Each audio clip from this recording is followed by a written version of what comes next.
दोस्तों welcome back to my channel Kiran Devi teaching 2.6। और इस चैनल पर डेली क्लासेस आ रही हैं। एनसीईआरटी करवाई जा रही है जो कि सोशल साइंस की 6 to 8 की संपूर्ण एनसीईआरटी करवाई जा रही है और प्रीवियस ईयर के सारे पेपर लगवाए जा रहे हैं। तो आप सभी जाकर चैनल को लाइक एवं सब्सक्राइब जरूर कर लीजिएगा क्योंकि बहुत इंपॉर्टेंट है। और शेयर भी कीजिए जिसको ये कंटेंट चाहिए क्योंकि एनसीईआरटी तो चल ही रही स्टोरी वाइज एवं थ्योरी वाइज, क्योंकि सबको समझ आना चाहिए और पूरी पढ़ाई जा रही, क्योंकि कहीं से भी आजकल क्वेश्चन पूछ लिया जा रहा है। स्टेटमेंट रख देते हो, कहीं से भी पूछ लेते हैं तो हम नहीं आंसर कर पाते हैं। तो इसलिए एनसीईआरटी भी करना इम्पोर्टेंट है और पेपर भी लगाना इम्पोर्टेंट है। अगर आप पेपर लगाओगे तभी ना आपको पता चलेगा कि क्या हमें पढ़ना है, किस टाइप के क्वेश्चन आते हैं। इसलिए बहुत ज़रूरी दोनों चीज़ें और दोनों करवाई जा रही हैं क्योंकि सीटेट आपका कवर होगा, इसमें सभी टेट एग्जाम आपके कवर हो जाएंगे। तो आप सभी इस चैनल को जरूर ज्वाइन कीजिए और बेल आइकन को प्रेस कर लीजिएगा क्योंकि नोटिफिकेशन आपको मिल सके। तो चलो आज की क्लास यहाँ से स्टार्ट करते हैं। सभी ईयर्स के पेपर लगवाए जा रहे हैं। सीटेट पेपर 2 का अभी चल रहे हैं। अभी फिलहाल में सीटेट पेपर 2 के पेपर लगवाए जा रहे हैं क्योंकि और जो भी एनसीईआरटी तो फॉलो हो ही रही, जिसके एग्ज़ाम सभी में आजकल एनसीईआरटी पूछने लगे हैं तो बहुत इम्पोर्टेंट है। तो अभी फ़िलहाल सीटेट पेपर 2 के लगवाए जा रहे हैं, पेपर 1 के भी लगवाए जाएंगे। चलो स्टार्ट करते हैं आज की क्लासेस। तो निम्नलिखित में से कौन सा अधिगम के आकलन को उजागर करता है? निम्नलिखित में से कौन सा अधिगम के आकलन को उजागर करता है? तो शिक्षक मानक उत्तरों से विद्यार्थियों को उत्तरों की तुलना करके उसका आकलन करता है एवं शिक्षक विद्यार्थियों की चिंतन प्रक्रियाओं पर ध्यान देने के अलावा उनकी अवधारणात्मक समझ को भी आकलन करता है। और शिक्षक पाठ्य पुस्तकों में दी गई जानकारी के आधार पर विद्यार्थियों का आकलन करता है एवं शिक्षक किसी विद्यार्थी के निष्पादन का आकलन दूसरों के निष्पादन की तुलना में करता है। तो देखो राइट आंसर हो जाएगा कि अधिगम के आकलन को जो उजागर करता है उसका दूसरा राइट आंसर है कि शिक्षक विद्यार्थियों की चिंतन प्रक्रियाओं पर ध्यान देने के अलावा उनकी अवधारणात्मक समझ को भी आकलन करता है। तो हमारा इसके अनुसार बेटा एवं राइट आंसर दूसरा माना जाएगा। फिर है बाल केंद्रित शिक्षा शास्त्र का अर्थ है। बाल केंद्रित जो शिक्षा शास्त्र होती है उसका अर्थ है बच्चों के अनुभवों और उनकी आवाज़ की प्रमुखता देना और शिक्षक द्वारा बच्चों को आदेश देना कि क्या किया जाना चाहिए और निर्धारित सूचना का अनुसरण करने में बच्चों को सक्षम बनाना और कक्षा में सारी बातें सीखने के लिए शिक्षक का आगे आगे होना। तो देखो राइट आंसर हो जाएगा हमारा फर्स्ट, क्योंकि ना कि उन्हें आदेश देना और ना उन्हें अनुसरण करवाना और ना उन्हें सीखने के लिए आगे आगे होना कहना। तो राइट आंसर हमारा बेटर यही है कि शिक्षा बाल केंद्रित शिक्षा शास्त्र का अर्थ होगा बच्चों के अनुभवों और उनकी आवाज़ को प्रमुखता देना यानी। तो फर्स्ट हमारा राइट आंसर है। फिर है हमारा अभी वही क्वेश्चन दिए गए हैं तो कोई बात नहीं, चलो पहले ये कर लें। तो निम्नलिखित में से कौन सा कथन भाषा और विचार के बारे में पियाजे और वाइगोत्स्की के दृष्टिकोण का सही वर्णन करता है? तो देखते हैं कौन करता है। तो पियाजे के अनुसार पहले विचार जन्म लेता है और वाइगोत्स्की के अनुसार भाषा का विचार पर भारी प्रभाव पड़ता है। फिर है वाइगोत्स्की के अनुसार, ये तो बता दिया, दोनों मानते हैं कि बच्चे की भाषा से विचार जन्म लेते हैं एवं दोनों भाषा को बच्चे के विचारों से जन्म लेती हुई मानते हैं। या वाइगोत्स्की के अनुसार पहले विचार जन्म लेता है, पियाजे के अनुसार भाषा का विचार पर भारी प्रभाव पड़ता है। तो देखो राइट हो जाएगा क्या, क्योंकि हमें भाषा और विचार के बारे में पियाजे और वाइगोत्स्की के दृष्टिकोण का सही वर्णन करना है कि इन्होंने क्या कहा है। तो ठीक है, तो पहला राइट आंसर हमारा पहला ही है। चलो इसको देखते हैं अब क्या है। और ये सही नहीं है क्योंकि जो विचार है ये विचार वाइगोत्स्की का नहीं है, तो यहाँ ही गलत हो गया। और दोनों मानते, दोनों एक जैसे नहीं मानते, अलग अलग विचार हैं दोनों की। और दोनों भाषा नहीं, दोनों अलग ही बता रहे तो कैसे दोनों मान लें। और विचार नहीं है वाइगोत्स्की के, तो तीनों गलत हो गए। फिर बचा फर्स्ट, क्योंकि पियाजे के अनुसार पहले विचार जन्म लेता है। राइट, ये पियाजे के अनुसार पहले विचार जन्म लेता है, ये उनका मानना है। फिर वाइगोत्स्की के अनुसार भाषा विचार पर भारी प्रभाव पड़ता है। राइट, फिर उनके अनुसार भाषा। तो इस प्रकार से हमारा पहला राइट आंसर हो जाएगा। और ये क्वेश्चन जो हम लगा रहे थे वही हैं 3। चलो फोर्थ आंसर देखते हैं, 3 हो गए, फोर्थ देखते हैं।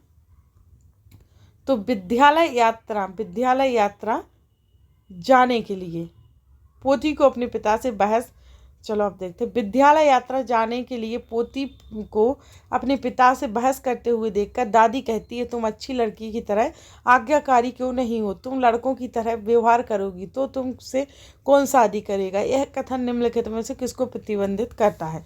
तो देखो ये रूढ़िबद्धता का प्रश्न आ गया पहले ही। और ये जिस जो रूढ़िबद्धता के क्वेश्चन अच्छे से समझना चाहता है वो जाके राजनीति स्टार्ट होने वाली है तो ज्वाइन कर ले चैनल को, क्योंकि उसमें आपको ये सारी आधी पेडागोजी सॉल्व हो जाएगी, आपको कहीं नहीं जाना पड़ेगा, क्योंकि उसी में लड़का लड़की के बारे में क्या अधिकार क्या नहीं है तो सब मिलेगा। उसमें ये पार्ट भी है रूढ़िबद्धता का।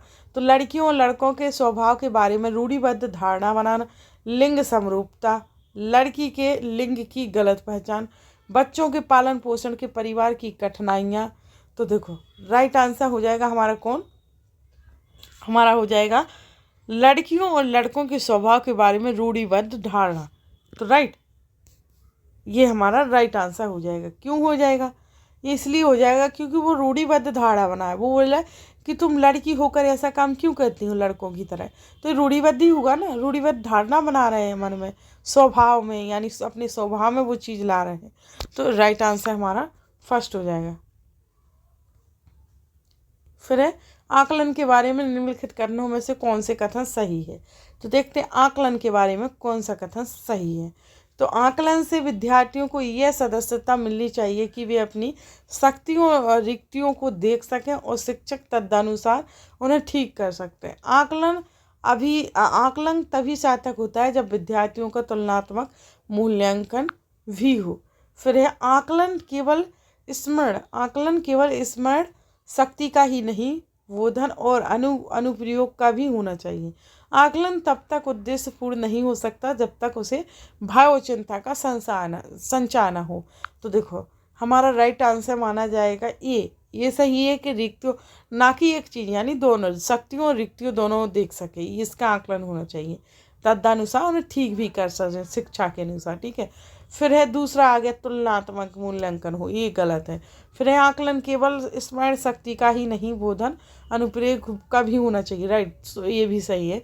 उसमें तुलनात्मक आ गया, इसमें क्या आ गया कि उससे भय और चिंता का संचार ना हो, उद्देश्यपूर्ण नहीं हो सकता। कैसे नहीं हो सकता? ये दोनों मतलब गलत है ये दोनों। तो हमारा ये और सी सही है, तो राइट आंसर हमारा फोर्थ हो जाएगा। फिर है आगे शिक्षा का अधिकार अधिनियम। शिक्षा का अधिकार अधिनियम 2009 के अनुसार विशेष आवश्यकता वाले बच्चों को पढ़ना चाहिए, खास तौर पर उन्हीं के लिए बनाए गए विशेष विद्यालयों में घर पर माता पिता और देखभाल करने वालों के साथ से उन्हें आवश्यक सहायता उपलब्ध कराएं और समावेशी शिक्षा व्यवस्था में इस प्रावधान के साथ कि उनकी व्यक्तिगत आवश्यकताओं की पूर्ति की जा सके और व्यावसायिक प्रशिक्षण केंद्रों में जो उन्हें जीवन कौशलों के लिए तैयार करेंगे। तो राइट आंसर माना जाएगा क्या? कि शिक्षा का अधिकार अधिनियम 2009 के अनुसार विशेष आवश्यकता वाले बच्चों को पढ़ाना चाहिए। तो इसका मतलब होगा तीसरा राइट आंसर है कि समावेशी शिक्षा व्यवस्था में इस प्रावधान के साथ कि उनकी व्यक्तिगत आवश्यकताओं की भी पूर्ति की जा सके, यानी जरूरी नहीं कि सब ये करना चाहिए, उनकी व्यक्तिगत आवश्यकताओं की भी पूर्ति करना जरूरी होता है। तो राइट आंसर हमारा तीसरा है इसके अनुसार।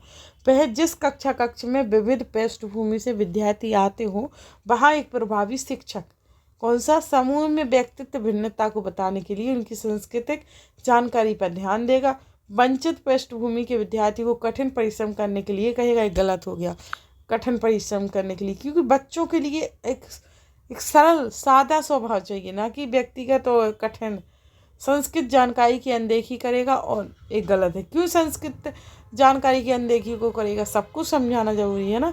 फिर समान आर्थिक पृष्ठभूमि के विद्यार्थियों का समूह बनाए और उन्हें क्या एक साथ रखेगा। तो देखो इसके अनुसार राइट आंसर हो जाएगा क्वेश्चन के अनुसार कि विविध पृष्ठभूमि से विद्यार्थी आते हो, यानी अन्य अन्य जगह से आते हो, वहाँ एक प्रभावी शिक्षक कैसा होना चाहिए? तो समूह में व्यक्तित्व भिन्नता को बताने के लिए उनकी सांस्कृतिक जानकारी पर ध्यान देगा। राइट, उनकी सभी जानकारी पर ध्यान देगा, वही सबसे अच्छा होता है, क्योंकि बच्चों को समझना जरूरी है, ना कि उन पर थोपना कोई चीज़। संज्ञान और संवेग के बारे में, संज्ञान और संवेग के बारे में निम्नलिखित कथनों में से कौन सा कथन सही है? तो संज्ञान और संवेग एक दूसरे से स्वतंत्र प्रक्रियाएं हैं और संज्ञान और संवेग परस्पर जुड़े हैं और एक दूसरे को प्रभावित करते हैं। संज्ञान और संवेगों को प्रभावित करता है किंतु संवेग संज्ञान को प्रभावित नहीं करता है। फिर है संवेग संज्ञान को प्रभावित करते हैं किंतु संज्ञान संवेगों को प्रभावित नहीं करता है। फिर राइट आंसर हो जाएगा इसका हमारा संज्ञान और संवेग के बारे में निम्नलिखित कथनों में से कौन सा कथन सही है? तो राइट है हमारा दूसरा कि संज्ञान और संवेग परस्पर दोनों जुड़े हों और एक दूसरे को प्रभावित करते हैं। राइट, दोनों ही एक दूसरे को प्रभावित करते हों और परस्पर जुड़े भी हैं। फिर है आगे, विविध शिक्षार्थियों वाली एक समावेशी कक्षा में सहयोगी अधिगम और समवयस्कों से सीखना। क्या सीखना? सक्रिय रूप से निरुत्साहित किया जाना चाहिए और प्रतियोगिता को बढ़ावा देना चाहिए। गलत, प्रतियोगिता को बढ़ावा देना ही नेगेटिव वर्ड आ गया। केवल कभी कभी इधर केवल ही नेगेटिव वर्ड आ गया, क्योंकि जो नेगेटिव एवं पॉजिटिव वर्ड हैं वो करा चुके हैं पेडागोजी की ही लिस्ट, प्ले लिस्ट में जाकर देखिए जो पेडागोजी की मिलेगी उसी में डली है नेगेटिव एवं पॉजिटिव वाली वर्ड, तो उसको जरूर जाकर देख लीजिए, जिससे आधी पेडागोजी तो उसी से सॉल्व हो जाती है, आधे क्वेश्चन सॉल्व हो जाते हैं, तो आप जाकर जरूर देखिए उसको। फिर है सक्रिय रूप से प्रोत्साहन किया जाना चाहिए जिससे समवयस्कों की स्वीकार्यता बढ़े एवं कार्यान्वित नहीं किया जाना चाहिए विद्यार्थियों को। ये गलत हो गया, ठीक है, क्योंकि इनमें नेगेटिव पॉजिटिव वर्ड लग रहा है। तो राइट आंसर हो जाएगा इसके अनुसार क्या? सक्रिय रूप से प्रोत्साहन किया जाना चाहिए जिससे समवयस्कों की स्वीकार्यता बढ़े। राइट, तो हमारा तीसरा इसका राइट आंसर है ना। फिर आगे बढ़ते हैं।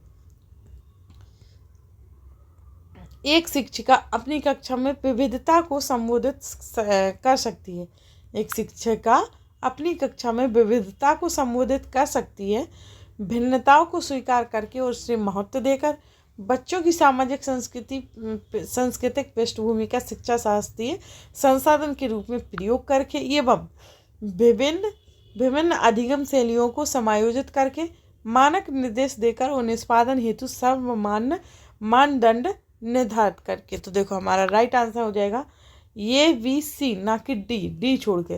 देखो ये भी राइट है क्योंकि महत्व देना स्वीकार देना ये अच्छा है, और सांस्कृतिक पृष्ठभूमि का भी प्रयोग करना ये भी सही है, विभिन्न अधिगम शैलियों को भी समायोजित करना ये भी सही है।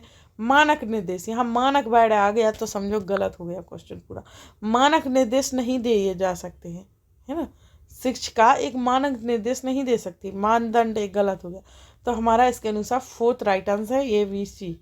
फिर है कोई शिक्षिका अपनी कक्षा में फर्नीचर की तीखी धार वाले किनारों को, कोई शिक्षिका अपनी कक्षा में फर्नीचर की तीखी धार वाले किनारों को रुई से ढका रखने को कहती है और छुओ तथा अनुभव करो वाले सूचना पट्टों का उपयोग करने को कहती है।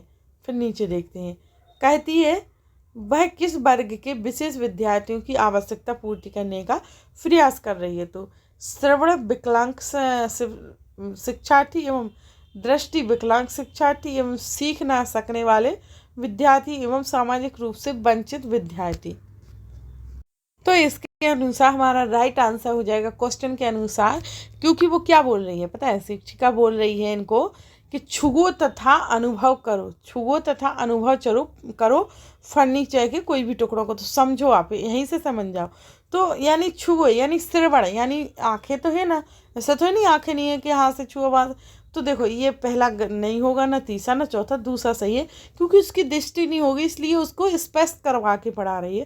तो राइट आंसर दृष्टि विकलांग, यानी राइट आंसर हमारा दूसरा हो जाएगा। फिर है प्रतिभाशाली बच्चों के लिए सबसे अच्छे शैक्षिक कार्यक्रम वे होते हैं जो क्या होते हैं, सबसे प्रतिभाशाली बच्चों के लिए सबसे अच्छे शैक्षिक कार्यक्रम प्रत्यास्मरण के द्वारा ज्ञान की प्रवृत्ता पर बल देते हैं, उन्हें अधिगम के न्यूनतम मानकों तथा काम करने को प्रेरित करने के लिए उपहारों और पुरस्कारों का प्रयोग करते हैं। बिल्कुल ही नेगेटिव वर्ड हैं, उनके चिंतन को प्रेरित कर उन्हें विविध विचारों में व्यस्त रहने के अवसर देते हैं, उनके आक्रामक व्यवहारों को नियंत्रित करके, ना कि नियंत्रित करके, ना कि मानक करके, ना कि पुरस्कार दे के, ना कि ज्ञान की पीरियड बल दे के, और ना कि। तो इसके अनुसार हमारा राइट आंसर तीसरा हो जाएगा क्योंकि सभी नेगेटिव वर्ड हैं, तो उनके चिंतन को प्रेरित प्रेरित कर उन्हें विविध विचारों में व्यस्त रहने के अवसर देते हैं। तो राइट आंसर हमारा हो जाएगा तीसरा, है ना, क्वेश्चन के अनुसार। फिर है विद्यार्थियों की असफलता के बारे में निम्नलिखित में से कौन से कथन सही है। तो विद्यार्थियों की असफलता के बारे में निम्नलिखित में से कौन से कथन सही है। तो विशेष जातियों और समुदायों से संबंधित विद्यार्थी असफल होते हैं क्योंकि उनमें योग्यता नहीं होती है। विद्यार्थी विद्यालयों में असफल होते हैं क्योंकि उन्हें अधिगम के लिए उपयुक्त पुरस्कार नहीं दिए जाते हैं। विद्यार्थी असफल होते हैं क्योंकि उन्हें शिक्षण एवं उस तरीके से नहीं किया जाता है जो उनके लिए सार्थक हो। विद्यार्थी असफल होते हैं क्योंकि विद्यालय व्यवस्था प्रत्येक विद्यार्थी की आवश्यकताओं और अभिरुचियों का ध्यान नहीं रखती है। तो राइट आंसर हो जाएगा हमारे के अनुसार फर्स्ट नहीं है सही, क्योंकि असफल नहीं आना चाहिए बार। और फिर हमारा इस सही है, असफल इसलिए होते हैं क्योंकि उन्हें क्योंकि दिया गया ना, इसमें भी दिया गया पर समुदाय जातियों की बात, जाति कहाँ से। तो हमारा राइट आंसर है क्वेश्चन के अनुसार BC है, क्योंकि असफल तो होते हैं, इसमें पुरस्कार नहीं दी जाना चाहिए। राइट, तो पुरस्कार नहीं देना चाहिए एवं क्योंकि शिक्षा उस तरीके से नहीं किया जाना चाहिए जो सार्थक हो। देखो पूछ क्या रहा, कथन सही है। असफलता यानी विद्यालय में विद्यार्थियों की असफलता के बारे में बताया जा रहा है, इसलिए हमारे BC राइट आंसर है, यानी तीसरा हमारा इसका राइट आंसर है। फिर आगे देखते हैं। दो विद्यार्थी एक ही अवतरण को पढ़ते हैं, फिर भी इसके बिल्कुल भिन्न अर्थ लगाते हैं और उनके बारे में निम्नलिखित में से क्या सत्य है। तो संभव है क्योंकि शिक्षक ने अवतरण को समझाया नहीं, संभव नहीं है कि और विद्यार्थियों को उसे दोबारा पढ़ाना चाहिए, संभव है क्योंकि व्यक्ति के अधिगम को विविध कार्य विभिन्न विधियों से प्रभावित करते हैं, संभव नहीं है क्योंकि अधिगम का आशय अर्थ लगाना नहीं है। तो राइट आंसर हो जाएगा हमारा क्वेश्चन के अनुसार संभव है क्योंकि व्यक्ति के अधिगम को विविध कार्य विभिन्न विधियों से प्रभावित करते हैं। तो राइट आंसर हमारा तीसरा है। फिर है राष्ट्रीय पाठ्यचर्या की रूपरेखा 2005 के अनुसार अधिगम अपने स्वभाव में और है, किस में स्वभाव में है और किस में है, तो देखते हैं। तो राष्ट्रीय पाठ्यचर्या की रूपरेखा 2005 के अनुसार अधिगम अपने स्वभाव में निष्क्रिय एवं सरल है, सक्रिय एवं सामाजिक है, निष्क्रिय एवं सामाजिक, सक्रिय एवं सरल। तो देखो जो रूपरेखा 2005 के अनुसार अधिगम है वो है सक्रिय और सामाजिक। क्या? सक्रिय और सामाजिक। तो राइट आंसर हमारा दूसरा हो जाएगा इसके अनुसार। फिर है विद्यार्थियों को स्वतंत्र रूप से चिंतन करने तथा प्रभावी शिक्षार्थी बनने में सक्षम बनाने हेतु शिक्षक के लिए यह महत्वपूर्ण है। क्या महत्वपूर्ण है, देखते हैं।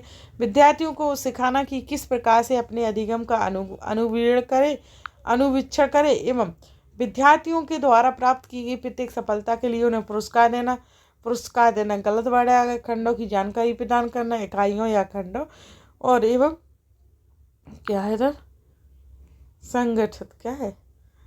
संगठित तरीके से जानकारी को प्रस्तुत करना ताकि पुनः स्मरण करने में आसानी हो। तो नहीं, ये सभी गलत है। हमारा राइट आंसर माना जाएगा विद्यार्थियों के रूप में चिंतन करने, स्वतंत्र रूप से चिंतन करने एवं प्रभावी विद्यार्थी बनाने में सक्षम बनाने हेतु शिक्षक के लिए यह महत्वपूर्ण है कि विद्यार्थियों को सिखाना कि किस प्रकार से अपने अधिगम का अनुवीक्षण करे।